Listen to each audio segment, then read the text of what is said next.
Did the PFL's drug testing accidentally expose the UFC and USADA's drug testing? Thiago Santos leaves the UFC and signs to the PFL, and in his PFL debut fails a drug test very shortly after. Krzysztof Jotko leaves the UFC to sign for the PFL, and his PFL debut also fails a drug test after. Is this a coincidence? Did these two fighters leave the UFC thinking that the PFL didn't do any drug testing, so they decided to hop on the source?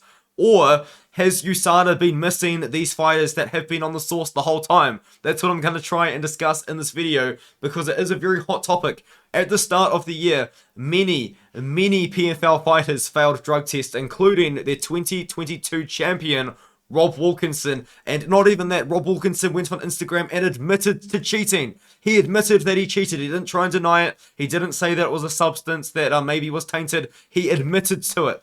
Thiago Santos gets caught cheating months after his fight in the UFC, after his PFL debut. And then another one, Krzysztof Jotko and Will Fleury both failed drug tests, but most notably Krzysztof Jotko, his PFL debut, his first fight after being in the UFC, fails a drug test under the PFL. Alejandro Flores fails a drug test. Bruno Capoloza fails a drug test. Renan Ferreira fails a drug test. So many fighters failed drug tests this PFL season, including two former UFC fighters who made their PFL debut only months after their last UFC fight. How did Thiago Santos not get picked up in the period of time that he did go over to the PFL? Because this is what happened. He fought for the UFC for the last time in August, and then made his debut on the very fourth month, which I do believe is April. So he had about 8 months in between fights, between his PFL debut and his UFC fight. In those 8 months, did he decide to hop on the source, or has he been on the source the whole time while he's been in the UFC, and this is just a new thing? Another thing is with Krzysztof Jotko. Once again, he leaves the UFC in free agency, I believe, gets signed to the PFL, takes on Will Fleury, only 6 months after his final UFC fight against Brendan Allen. Did he just decide that all of a sudden he was going to hop onto the source? Or has he been on the source the whole time and USADA never picked it up? There's so many questions that need to be answered about this very odd situation. And you might think to yourself, was USADA not involved in catching these fighters? The answer is no. USADA was not involved in catching these fighters, because if you do read this interview here on MMA Fighting, Ray Sefo welcomes USADA testing following the rash of the PFL drug test suspensions, and it's written by Alexander K. Lee, so we'll give him the credit for the article. However, if you do read the article, in this interview that he's got, he says, obviously, my stance is that the sport should be competed at the highest level, but at a safe level, and everybody being clean.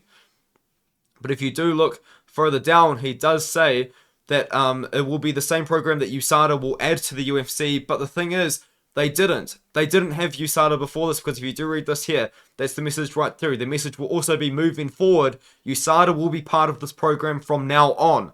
He did not have USADA before PFL number 4. He was using something else. He was using Nevada in-house testing. He was using PFL in-house testing. Maybe he was using some other third party. But it is worth noting, USADA was not involved in the catching of these fighters.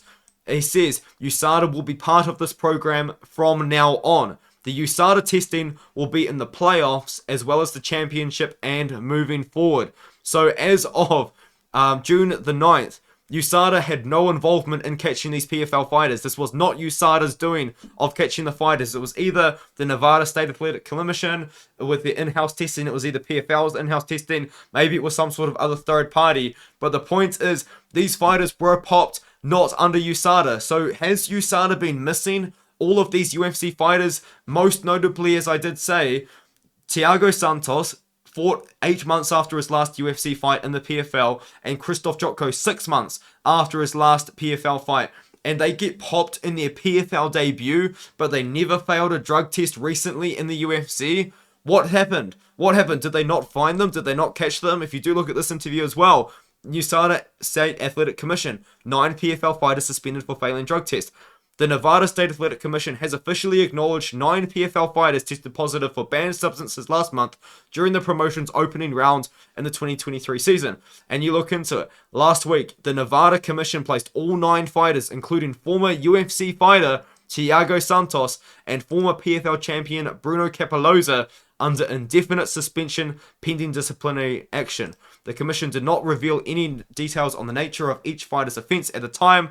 However, the commission revealed all of the suspensions were due to failed drug test. Another fighter that was also worth noted to have failed a drug test was the light heavyweight Krzysztof Jotko.